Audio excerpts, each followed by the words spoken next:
Hello and welcome to a Celtic State of Mind. Geez, that started pretty quickly. Usually it takes a wee while after I press the button. I get a wee fright there. But anyway, it's Friday. We're here to talk Celtic. My name's Laura Bradburn. I'm joined, as always, by Tony Haggerty. How you doing, Tony? I'm very well, Laura. Yourself?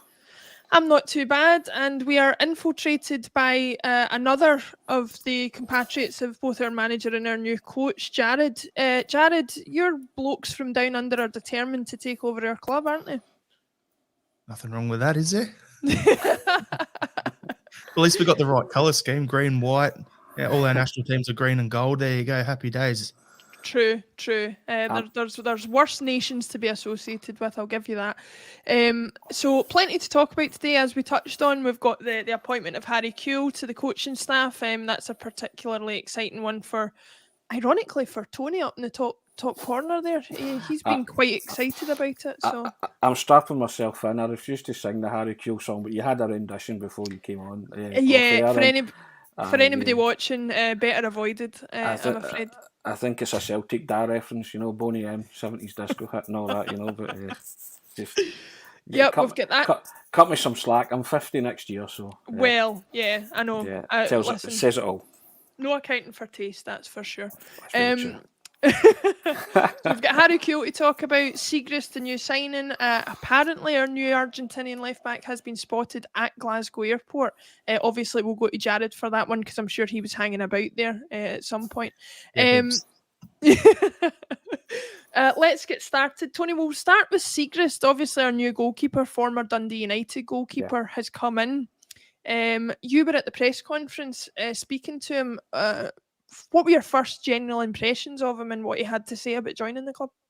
Confident lad, spoke very well, spoke very highly of the club, said his mind was made up after the phone call with Ange Postecoglou, and I asked him directly what did he say in that phone call, and he sort of said, without getting into specifics, he said be prepared for special things happening at the club, sold him on the vision and the ambition.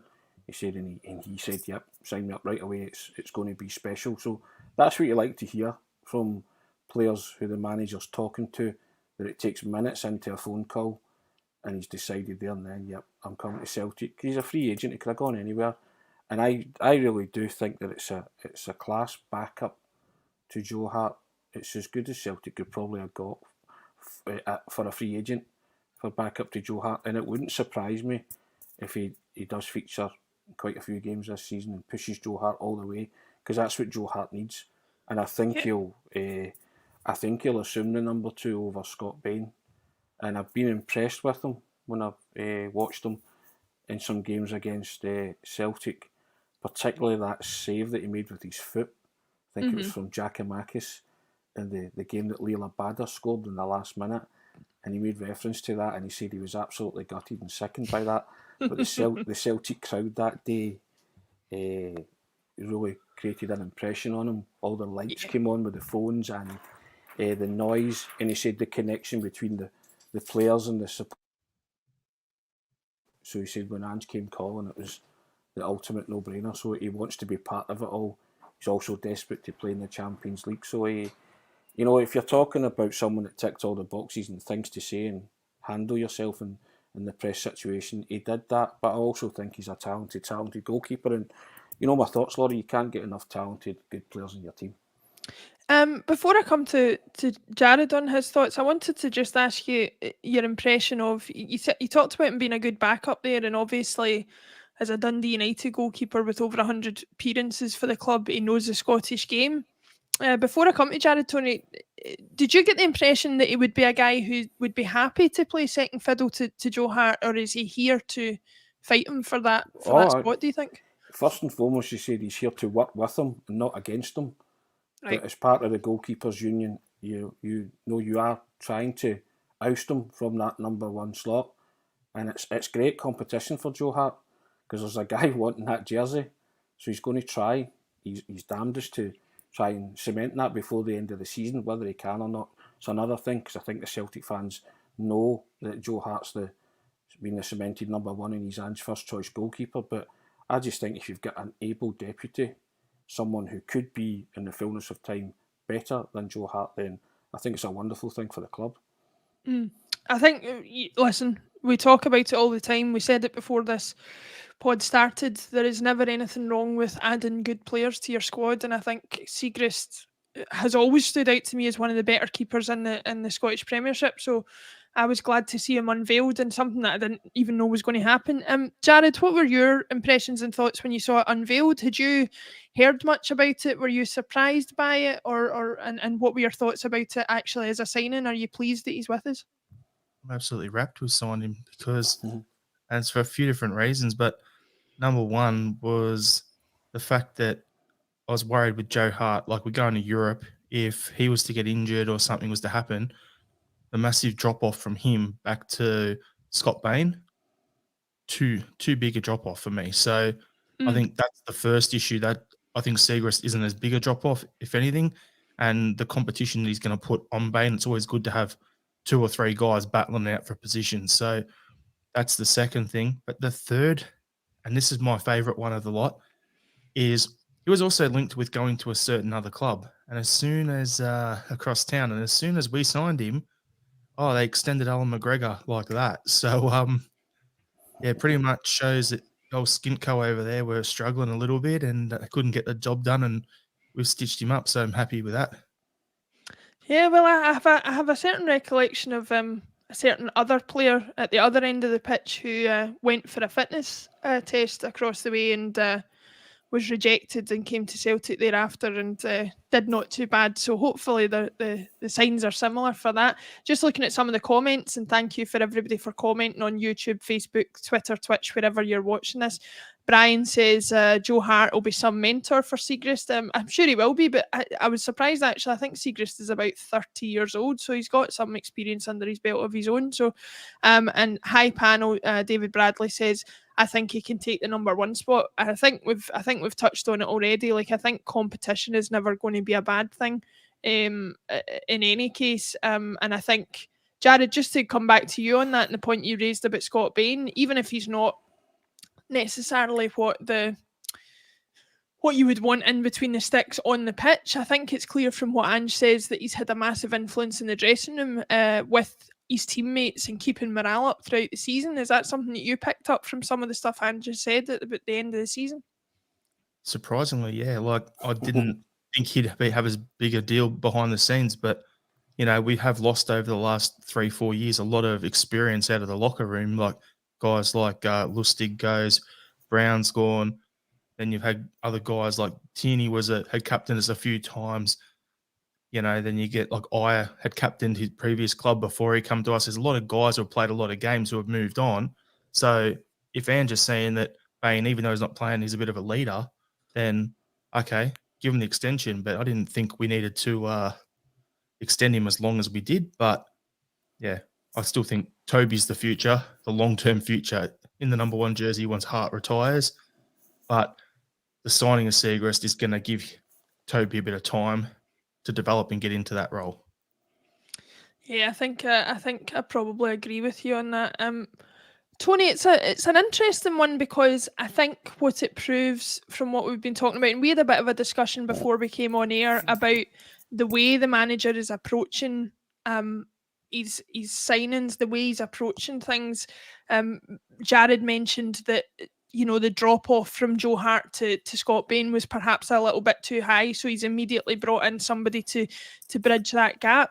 Are you encouraged, if this is the sign of things to come, of the strategy he's undertaken to strengthen the squad? Well, the manager said at one point, didn't he, that he wants 2 players for each position, doesn't he? I think that's certainly his MO. Whether he can do that and fulfil that, that's neither here nor there. But he's certainly going about it the right way, isn't he? And I agree with Jared to an extent. There's clearly he likes Bain, but maybe just doesn't trust him, and probably if you go into Europe and you need to play Scott Bain. So I think every Celtic supporter would feel safer with Siegrist if Joe Hart gets injured. Remember, Joe Hart played a hell of a lot of games last season. So, and he's not getting any younger, but he played a hell of a lot of games because he's a wonderful goalkeeper. But I think Celtic supporters are really delighted that Siegrist's there, because it's just an extra layer of protection. And now the manager's going about targeting various positions to get a player that if not better than what you've got, is certainly an able deputy for that position, and that's the way he's working, and long may that continue. And I think the Celtic supporters are just really excited at what's happening at the club just now, and really excited to see who's coming in next. But the manager is targeting key areas that we've all spoken about, like another goalkeeper, a left back, a defensive central midfielder, possibly another striker, not another midfielder, or a defensive centre back. So if we can see that as supporters, manager can clearly see that, and he's clearly going about his business, trying to bring in, as he's alluded to before, he's not just bringing in good players, he's bringing in good people. Good people that will fit into the system and fit seamlessly into what Celtic are about. Harry Kewell's an obvious example of that. He's not just brought in his mate, he's brought in a good person. He's brought in a talented first team coach. Might not have worked for him as a manager per se, but we spoke off air and we were saying that some guys are cut out to be a first team coach, maybe not a manager. But he's brought him in for his talent and ability in that field, which is why he's here. And Harry Kewell in his interview said, again, I had a phone call with him. I was waiting on another job coming back because I'd been for an interview and felt really good about it.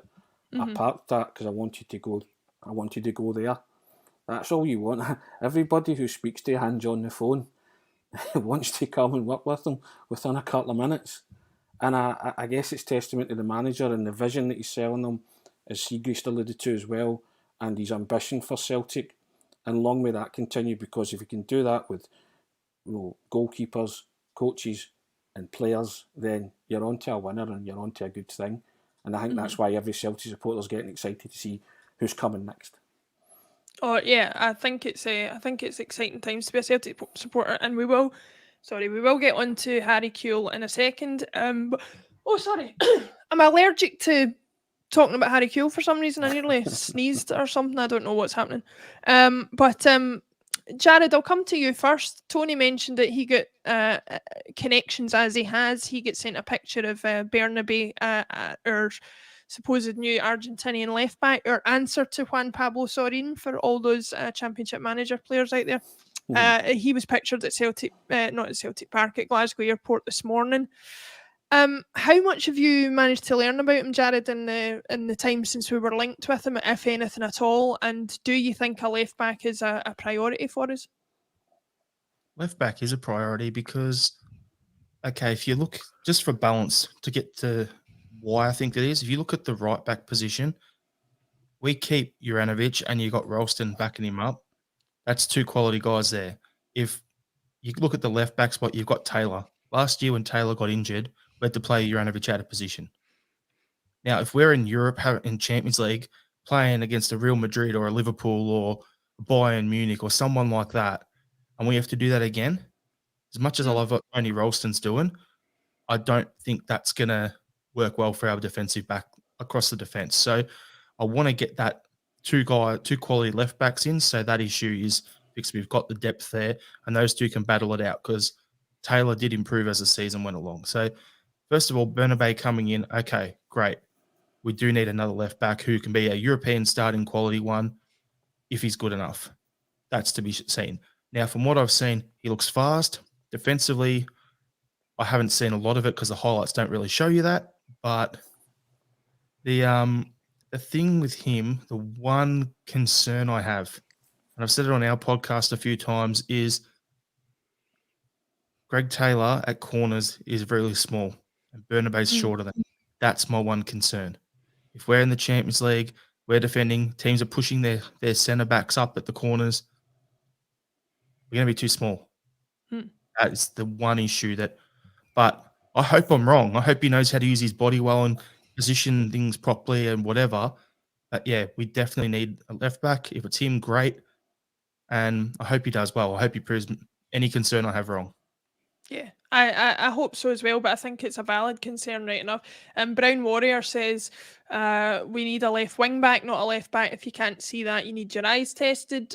Tony, I'm not sure about Bernabé because I haven't had a chance to look into what kind of a player he is much, but I take on board Brown Warrior's point there about we're certainly going to need him to be able to attack as well as defend the way that Ange plays. I would guess, isn't that right? If you've seen the highlights, really, he likes to bomb forward. Hmm. So I think that ticks an Ange box straight away. A lack of height's always a concern, especially when you play against the top teams in Europe. But again, if this is a boy that's been scouted by Ange and his system and the way he plays, then the way he scouts players. He envisions them in the team. In his mind, he has them in the team and what role they'll fill and what function they'll perform. So I can only imagine that Ange has watched this guy or been and scouted this guy and thought, yeah, he can do a job for my team. So I agree with Jared to the extent that I hope height or lack of will not become an issue and that won't be targeted. But yeah, certainly the way, if you look at him in the highlights reel that it's shown, he gets forward a lot and he likes to try and set up goals and even try and score goals and and you saw he's got from that sort of his last game, he went out in a Zinedine Zidane blaze of glory, didn't he? Yes. By kind of the head-butting motion. So he's clearly got a bit about him and won't take any prisoners. And that was kind of very innocuous, wasn't it?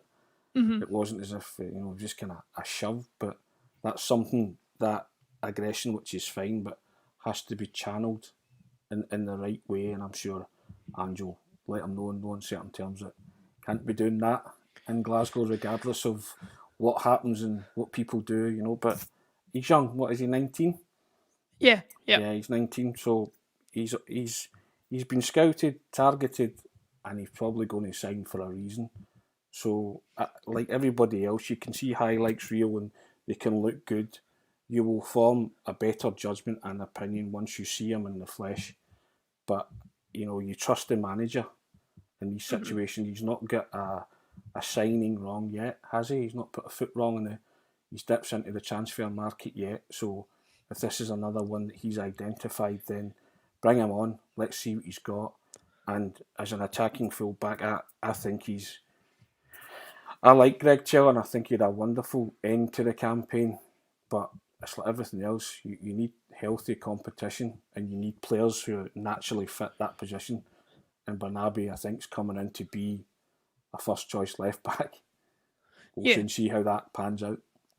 Yeah, regardless of whether he's first choice or second choice, I've always said I thought Greg Taylor is more than competent domestically. So if we've even got the choice of him or Bernabe domestically, and then Bernabe to take that step up in quality for Europe, then it stands us in good stead. And I certainly hope that's the case. Robert Heinlein says, "Hi guys, can't stay on chat long. Battery about to die. Continue to watch on the TV." So if you are watching on the TV, Robert, thank you for making the switch. That's the kind of commitment we love to see. I do find it weird getting pictures sent to me of folks saying, "Oh, got you on the TV in the house." Like that still blows my mind a little bit, but we appreciate everybody for watching. We're going to move on to the bit everybody wants to talk about, the bit Tony wants to talk about, the bit Jared wants to talk about, the bit that my 12-year-old heart wants to talk about. Harry Kewell is in some capacity associated with Celtic. The dream has come true. Tony, I'll come to you first. We talked about it before. He's had a less than illustrious career as a manager around the lower leagues down in England, and I think there was some legitimate concern raised by some people that might mean that he's not necessarily the type of candidate we want in the coaching staff at Celtic. But listening to him speak in the Celtic TV interview, and knowing what we know about the difference between being a coach and being a manager, I'm sure, as you've said before, Ange wouldn't have brought him in if he didn't see that he was fit for the job, surely. No, not the slightest. Harry Kewell clearly has coaching ability, and I'm basing it on, I conducted an interview with Davies Kaler-Dunn, who played for Ross County and Falkirk, but he also played under Harry Kewell at Oldham for a year, and he said Harry Kewell was a top-notch coach. He said he was fantastic to work with. He improved his game because he put in a lot of one-to-one time with him. And interestingly enough, he said if Jota signs for Celtic, Harry Kewell will get his claws into him and he will improve Jota. Now, I don't know about you, but I happen to think Jota's a bit of a player. So if Harry Kewell can improve Jota, then what a wonderful asset Celtic will have in their hands by the end of his contract, if and when. Announced Jota, he signs for Celtic, right? So going by that, he also said that Harry Kewell was a perfectionist. He was a last off the training ground and he never stopped, and he can still kick it because he was one of the best at the five-a-side training games. So they led by example. Now, that sounds to me, that all sounds very familiar, doesn't it? A perfectionist, last off the training ground, doesn't stop. So I was like, yeah, but Ange isn't bringing in his mate. He's bringing in Harry Kewell on his coaching ability. Some people are natural first-team coaches, might not be natural managers, but I'm taking it from a player who's worked under him, who had nothing, who spoke very highly of him and loved playing under him. I think he said that Oldham were the second highest scorers in the division when Harry was there, and there was just all emphasis on attack, and they lost a lot of goals as well. He said they were just full steam ahead going forward, and he also said that Harry would benefit from working with a better calibre of footballer. And he said he's going to work at a club like Celtic. The step up is probably something that Harry needs as well. And he said, no disrespect to Oldham and Crawley and the teams that, Notts County, the teams he'd managed, he said maybe this is a stage that Harry craved and Harry needed. He said, and because of the familiarity with Ange Postecoglou, he said it's a win-win and it'll fit in seamlessly. So I'm hoping that's the case. And you speak to a lot of people about what the likes of Harry Kewell will bring, but to speak to a player that played under him for a year and he said all of those, it was a glowing report. So I was thinking, great, get him in. And then when Harry himself spoke, another one, you sort of thought, you have a bit about you. He was a wonderfully gifted footballer, Harry Kewell. I think everybody remembers him from his Leeds and Liverpool days, and very successful and playing for the Socceroos. And he was just one of those graceful and joyful players to watch. Around about that time, there was like Harry Kewell, there was Tim Cahill, various others that you enjoyed watching them. So yeah, I just hope that he can bring some of that magic dust to first team coaching at Celtic, because it's a win-win, really, isn't it? And as I say, if anyone that can improve Jota in his present state, I'm all for that. Yeah, absolutely. You talked about Jota there, Tony, but I'm more looking at going, imagine him getting his claws into a barter. That's the one I'm more excited about. Yeah.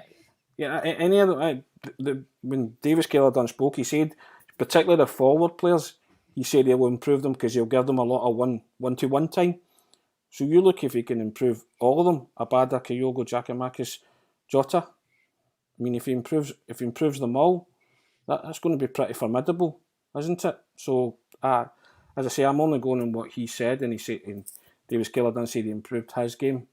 So, if someone telling you that he did that on the training pitch, then you think to yourself, okay, you've got a valuable asset. But I mean, I'm delighted that Harry Kewell's, and I'm delighted that Ange has brought in somebody that he wanted, and there is the familiarity. They know each other, but as I say, he's not there because of the Australian connection alone. He's there because Ange believes he can add something to the first team coaching staff, and he has undeniable quality in the coaching realm. So again, it's a win-win for Celtic.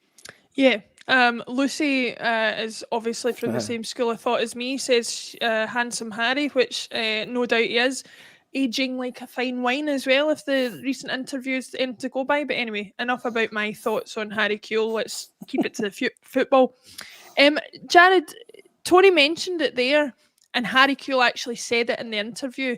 He's very excited to be at a club of this size. It's been a long time since he's been at a club of this size with the calibre of players he's got. There's no doubt he's a Champions League winner with Liverpool, reached the Champions League semi-final with Leeds. Don't forget the Turkish Cup win with Galatasaray as well. Very successful player during his career. Surely if he can translate even half of that from his playing career to his coaching career, then we're in for something exciting. You, as an Australian, a follower of the Socceroos, will remember Harry Kewell probably better than most at his peak. What's your thoughts on him being a Celtic coach now? It's like my childhood dreams come true because I always wanted him at Celtic. Like you see the old Leeds teams when it was him and Viduka together, and we'd see that in Australia, we'd see that at Leeds, and I was like, why couldn't it have been the other way around? Why couldn't Viduka wanted to stay at Celtic, Harry come up there, and we absolutely tore the joint up. Like, love Harry Kewell. He's our best ever footballer that Australia has produced, without doubt. To me, it's as you said, Laura. If he can be half as good a manager as he was as a player, then or as a coach, then we're on to a winner there. But the other thing is Tony was saying that like he didn't bring mates in or whatever. Harry in his interview was saying that he was talking to Ange, and Ange was actually monitoring his career, which he didn't even know that was happening. So shows that Ange is an all-seeing eye. He's the oracle of Australian football basically, and he's keeping an eye on him, which is good to see. But yeah, it's not like they're mates. They've never worked together. Like Ange has never managed him. They've never like played together because of the age differences and everything. So there's no thing there other than Ange called him up because he's a good coach and he wanted him at his club, the club where he's working. He's not bringing him in because jobs for the boys, which is something that I love seeing, because how much jobs for the boys have we had at Celtic in the last couple of decades? And then on the last decade in particular, to have another Aussie coming into the club, great, happy days. Yeah, I really think that we talk about it enough. We've talked about it on the pitch, and it applies to off the pitch as well. If you're adding quality to any of the bits of the club that affect the on pitch performance, then you really can't go wrong with it. Tony, it's an interesting one in terms of what it tells me about Ange's long-term plans. I mean, I don't think he would be bringing somebody like Harry Kewell in, who presumably, lived nowhere near Glasgow, had no base here or anything like that. I don't think he would be pulling people in left, right, and centre on and off the pitch if he didn't have a plan for the future. Am I being too optimistic here, or do you think he's really trying to set up for a dynasty of sorts? He's always thinking ahead, isn't he? I'm actually gobsmacked at Jared's gobsmacked. He was almost rendered speechless there when he thought that Harry Kewell is now in at Celtic, H-E-R-O, hero. But I think Jared said it there, he used a great word. He's a football oracle. He just knows a lot, doesn't he? He's one of the most knowledgeable managers you've heard speak in a long, long time. And when he does speak, you listen now. You listen intently. You pick up on various things. There's subtle nuances. Yeah, you told us, Jared. I get that. But it's but he has the Celtic supporters in the palm of his hand now. He can do no wrong, which is fine up until a point. But he's backed it up because he's been very successful, and he is planning ahead. The strapline across his continues to build a beautiful house. That's what he's doing. He's getting all the the building work in place. He probably succeeded expectation, or his own expectation, because Jared said that usually the second season where his teams kind of came to the boil and they started to motor. But I think very early on, Ange got a sense of this title was up for grabs, in the sense that once he had his team playing the way he wanted, he was always thinking ahead. Even in the early days, September, October, when he referenced it a lot of the times when he said we'd lost 3 out of our first 7, I realised we'd had to be perfect. But he kept saying, when I get players in January, he knew exactly what he was doing. He was thinking, we can limp on and just, keep winning games until January, and you'll see a big difference. Then he told you that he was preparing his teams to be involved in when the trophies were handed out, which they were. So he's been signposting all along. And then he was saying, we'll improve the squad. And then he was constantly asked about backroom members, and he said, yep. He said, we'll work on that as we're going along. Hence, Harry Kewell comes in. So he's telling you, just dropping those subtle hints that, yep, leave it with me, trust the process. But I was saying the other day, we've moved away from trust the process, because you trust the manager implicitly now. We need a new slogan for trust the process. Maybe Jared can come up with one, or the commenters can come up with the viewers. But Because I think we're beyond that now. We do trust the manager. As I say, he's one of the few managers who you seem to have full autonomy when it comes to all the football decisions, and the men upstairs are trusting his judgment. And I think that's a great thing. And I think Ange likes working with those parameters, and he likes working with the board that he has. And he's not made many wrong calls as far as the football side of the operation goes. Jared would be able to tell you that himself, and very rarely does or has in any football management job that he's taken on. So I'm in the position now where I love listening to him. I love listening to what he says, and anybody that he brings in has been brought for a reason. They will improve your football club, and there is a long-term strategy moving forward. That it's not a temporary fix. This is something, as you say, dynasties are big words, but maybe an extended period of dominance I'll go for. Yeah, we'll rein it into that. Another extended period of dominance, and I think Jared mentioned that very early on, that's the way he likes to do things. Well, we did say to you, okay, he knows what he's doing, and at the end of the first season, that's when he'll make his changes to his support staff, to the stuff back at house. I did say that to you, Tony. You did. You did. I did big you up. I did see you told us. So it's because he likes to work with what he has and then make the changes, doesn't he? Yeah. And then go, okay, this bloke is better suited for this role in how I want to build it. This guy can do that job for us. Cool. Let's move that now. Let's get other people in. So that's what he's done. And it makes sense that he works well that way, because the system over here, you don't have so many coaches and backup staff and that, because it's all salary cap. There's not a lot of money in the A-League. So he's used to coming in and having to get value for every cent that he spends, and have 2 assistant coaches with him and a goalkeeping coach and a physio. That's about it. So he's used to working limited. So the fact that he can come in, there we go. We're becoming the Vegemite army in the comments. So can we change that men at work then to Oracle at work, Jared? Is that what we can say? Sounds like a plan, yeah.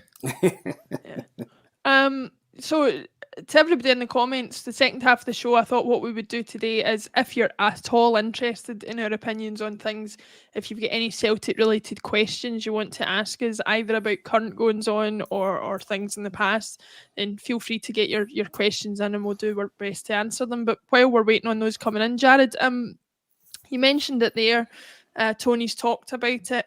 Are things going pretty much the way you expected in terms of Ange's usual timescale, his usual time frame, the way that he likes to do things, or is he doing anything slightly differently that you wouldn't have expected, given this point in his Celtic managerial career?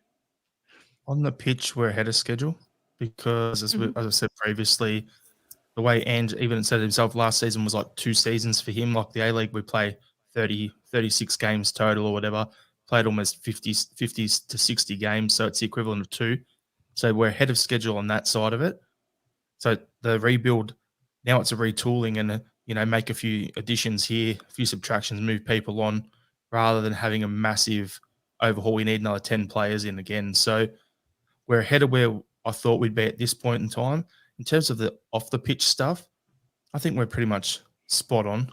Like, he's making adjustments. We've just got to tie the B team and the youth academy a bit more into the way Ange and the first team are playing, so that if someone in the B team, they're used to the sort of training loads and the style of play and all that. So if someone has to come in, they know, okay, in this situation, I press here. In this situation, I hold here. I go and support my teammate. So it's just, the football's the same. You get in there and it's just a matter of getting an opportunity. I think we need to improve that side of it more. That's where it is now.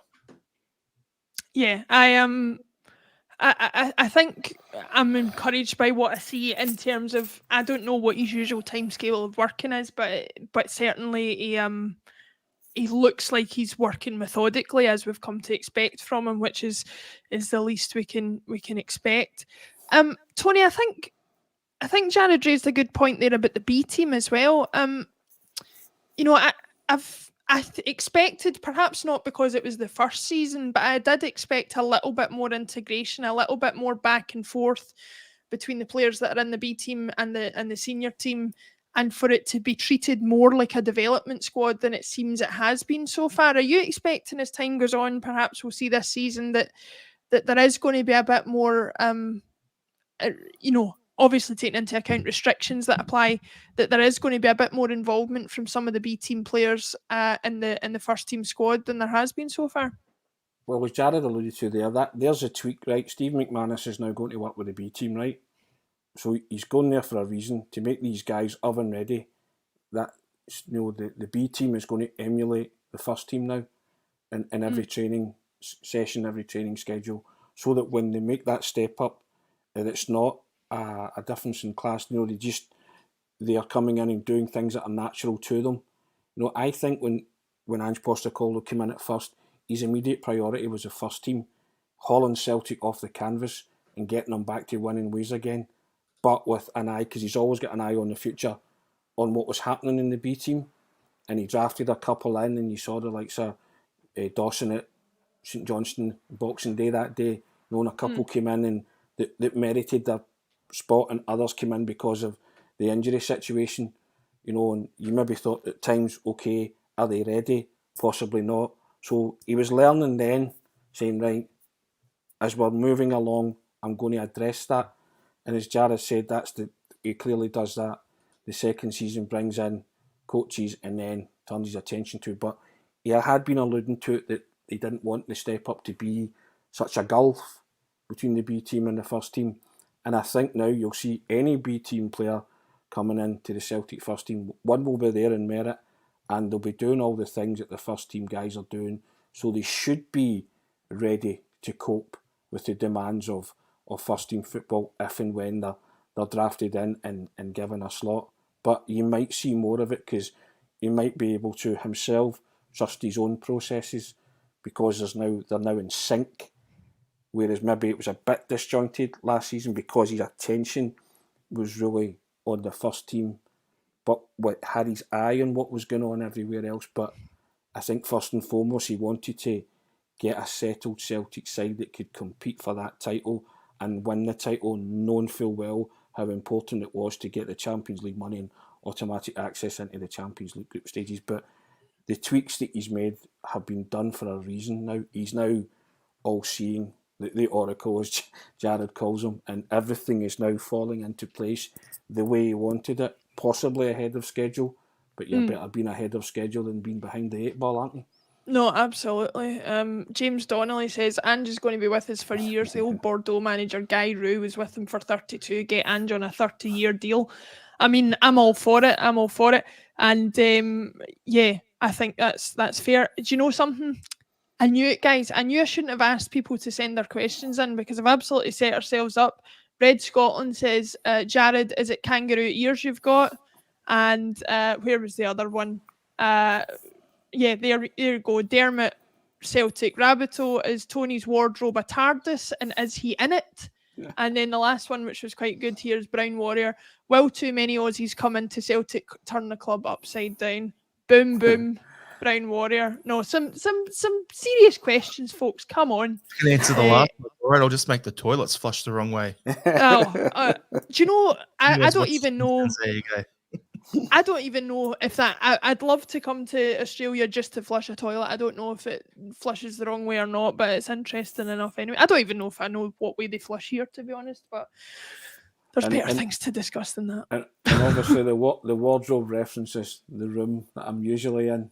I'm in the mothership today, but on the other pod I do daily, they all want to see inside the wardrobe, and I told them I'm old-fashioned that way. I keep closing it. I don't know what the big secret is, but I have told them that it's an Oscar-winning wardrobe. You know what I mean? Because it's like he's been in every pod I think I've ever done. So yeah, it's become this kind of Tony's wardrobe, the mystique behind the wardrobe doors, but. Trust me, it's just shirts and cardigans and jumpers. It's nothing exciting. Listen, that's what we need. We need a dedicated Acsom video, Tony's wardrobe tour, and see what we can find in it. But that's for another day. Callum, I'll come to you on this one first. Callum Hardy says, just off the back of the B team discussion that we had, We need to get a reserve league back. Ridiculous that there isn't one. What's your thoughts on that? I mean, do you think that would... personally, I think it would stand the whole league in better stead to have a reserve league, because it isn't just Celtic and Rangers that would have reserve teams, obviously. My one downside about the B team situation is that it's only Celtic and Rangers potentially benefiting from it. What's your thoughts on, if they found the funding from somewhere, bringing a reserve league back for clubs? How would that benefit us, do you think? Was that for me, Laura? Sorry. Jared, sorry. Yeah. Start with Jared. I think in theory, it's a good idea. Practicality, probably not, because like you get through the middle of the season, all through December, January, February, March, and the ground, some of them look like goat tracks. They're all just ripped up and all sorts. So if you're going to have all these teams playing, like you look at St Johnston, for instance, not trying to pick on them, but their pitch has been shocking the last 2 years. And if they have a reserve team playing on the same pitch, because do you see them having another pitch that their reserves can play at? I don't. So that's just going to cause even more issues on that sort of thing. So I don't know. Like, yes, it'll be good overall in terms of football, but bad in terms of, unless the infrastructure is properly around each club, where they've got another pitch they can use for them, or, you know, there's better quality, then I don't know, better quality of pitches, better quality of physio, and the clubs have the finances to pay the players, then I don't know if it's worth it at the end of the day. Yeah. Elfin Priest says, did Hearts B not join the Lowland League for 2022-23 as well? I think they did. They did, yeah. Yeah, so there is a potential that it's going to benefit more than Celtic and Rangers, obviously. Tony, you not to insult you too much, you are old enough to remember a time when Reserve League was very much part of the Scottish game. Do we romanticise things, do you think? Do you think we're harking back to a time where, just for the sake of going back in time, we want the Reserve League back with no real benefit? Or do you think there was benefit to the Reserve League that the game is missing today? There was wonderful benefits from the Reserve League. You look at the Celtic players that graduated into the first team from playing Reserve League football.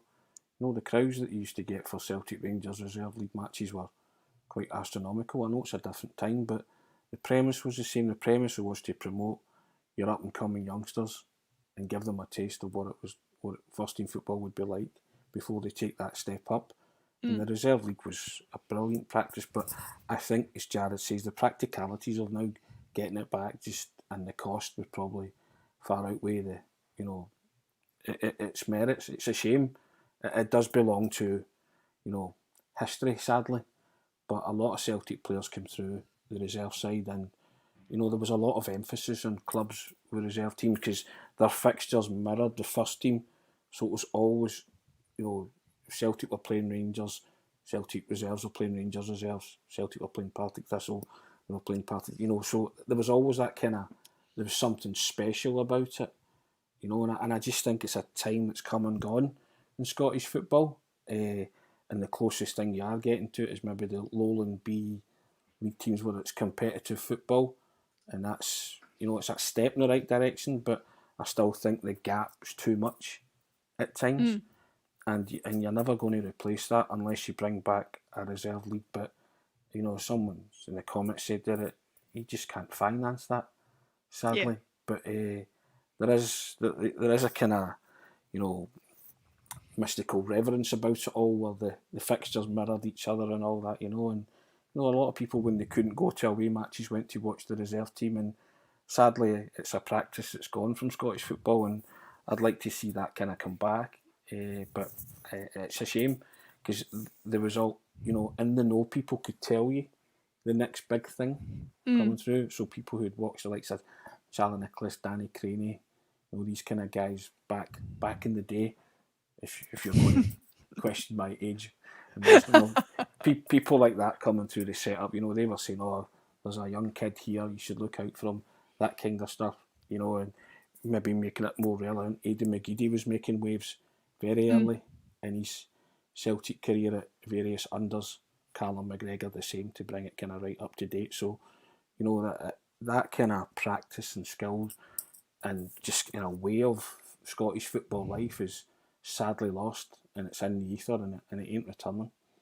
Yeah, Urban Culture it was that said the Reserve League won't return. Clubs have no money, which is I think what we touched on.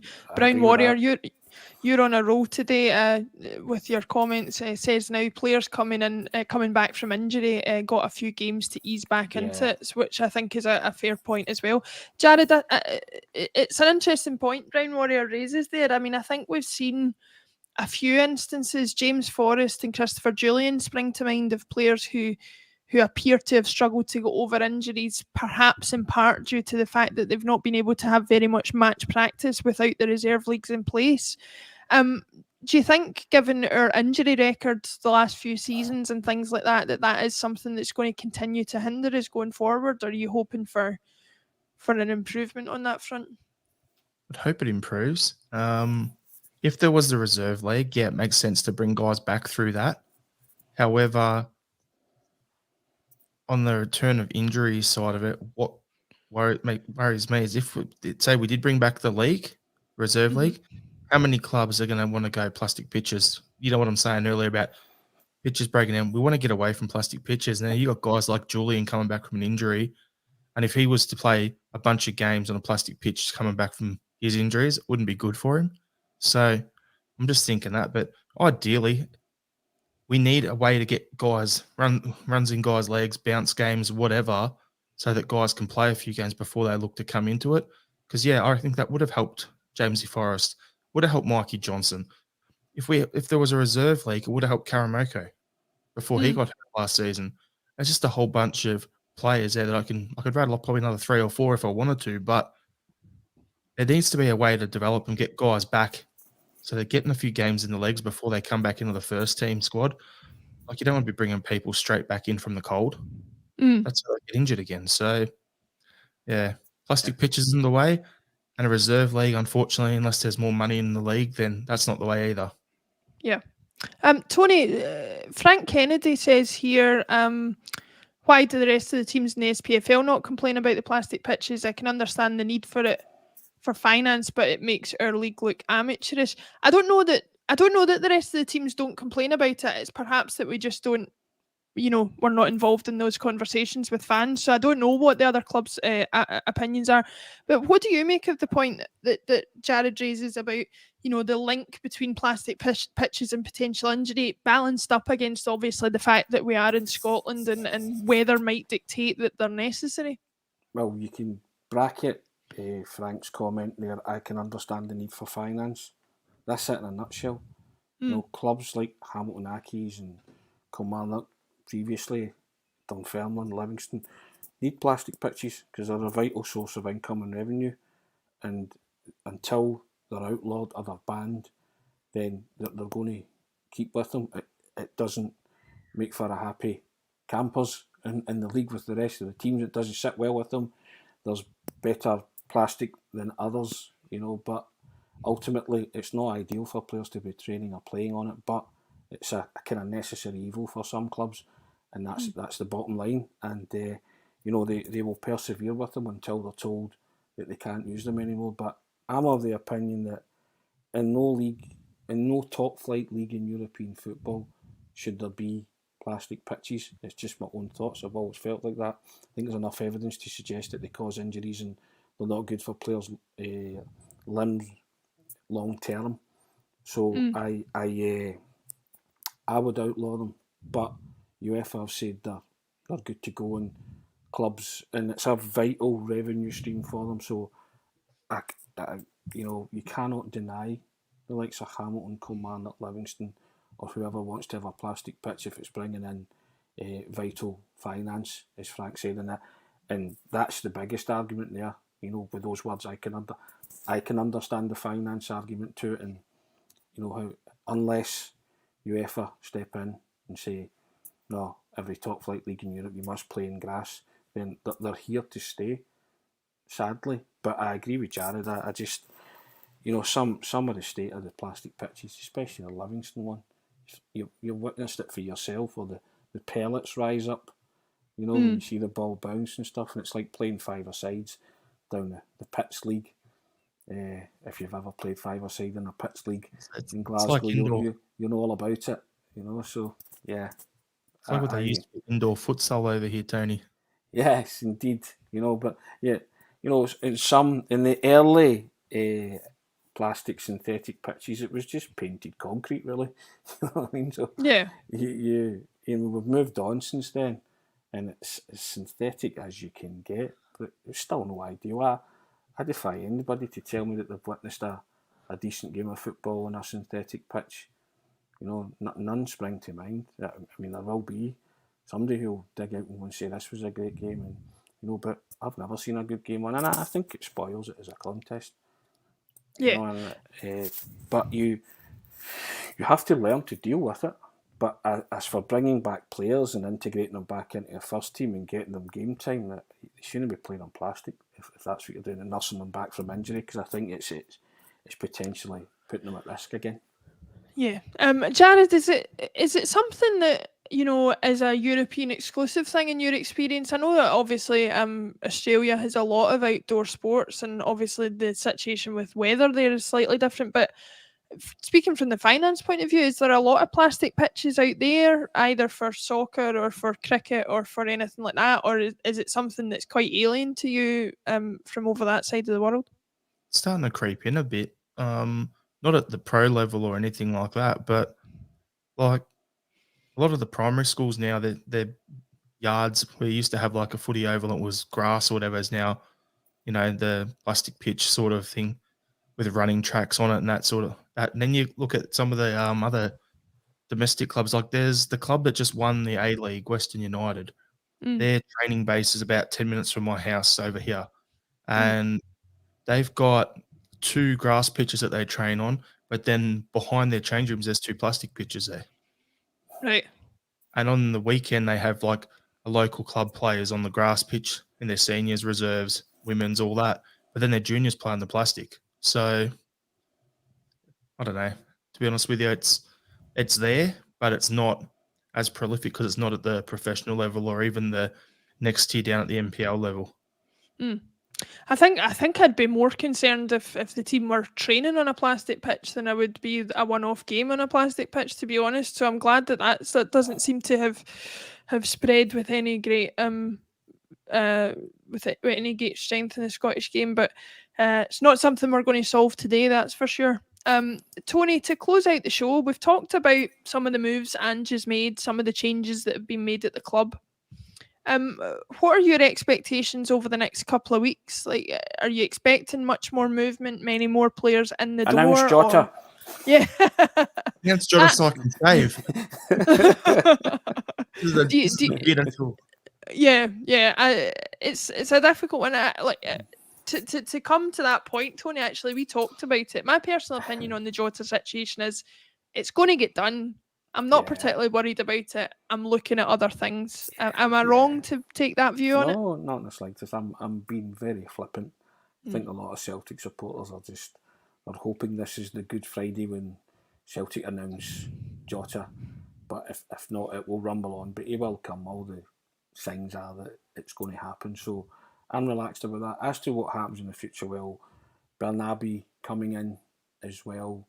You saw the pictures of him in Glasgow, so that's clear that indication that that's almost done and dusted, and I'm sure he will be a Celtic player in the fullness of time.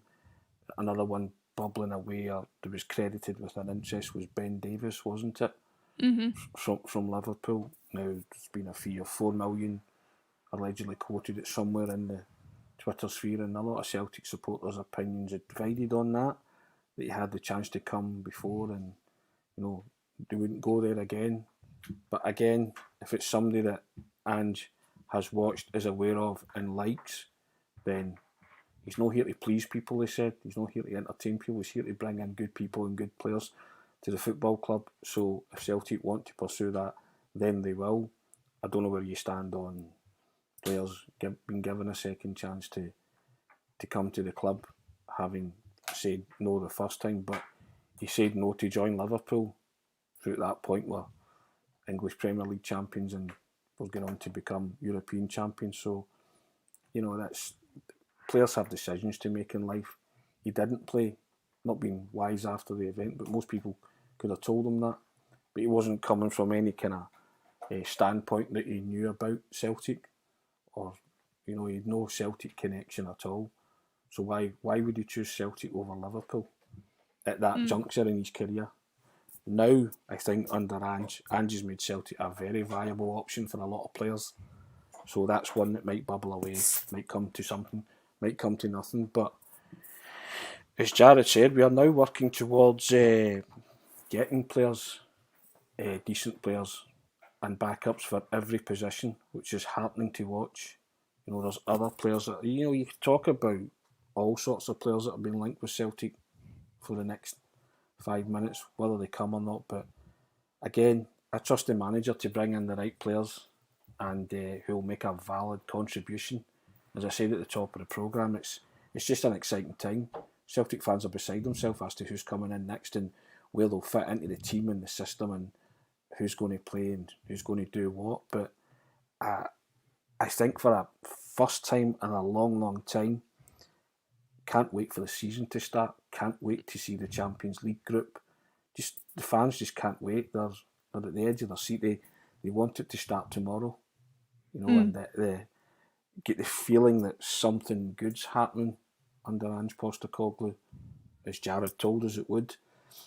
Oh, ye of little faith, Tony. But there you go.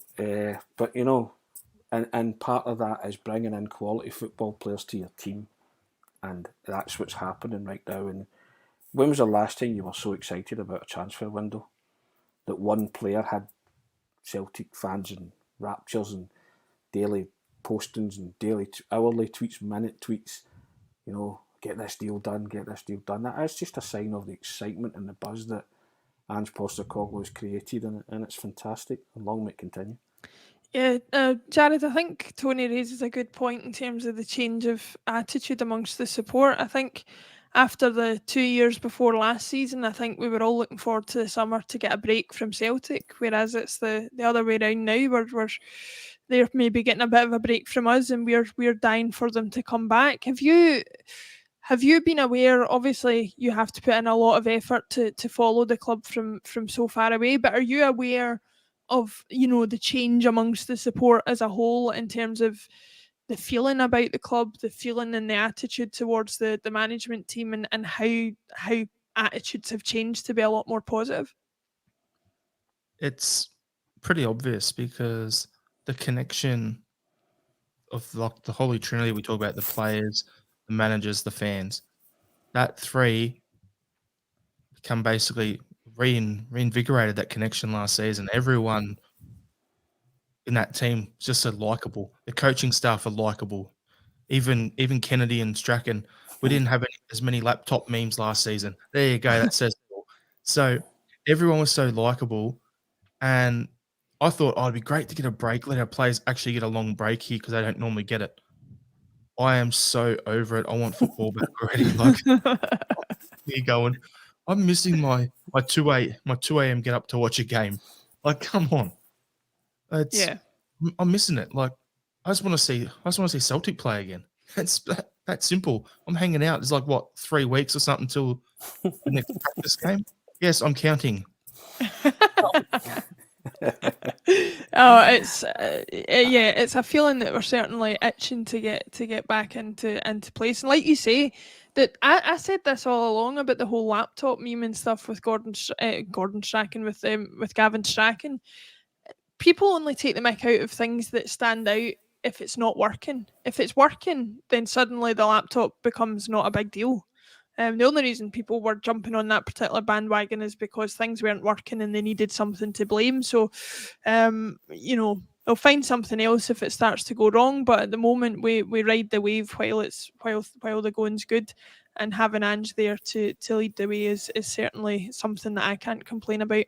We're going to end the show today, so thanks to Tony and Jared for your time. But just before we go, just wanted to pass on our condolences. Frank Kennedy has says, can I just pass on my condolences to the Celtic fanatic Ellen Cassidy, who went to Las Vegas on a Celtic convention and has passed away with terminal cancer at the sad age of 54.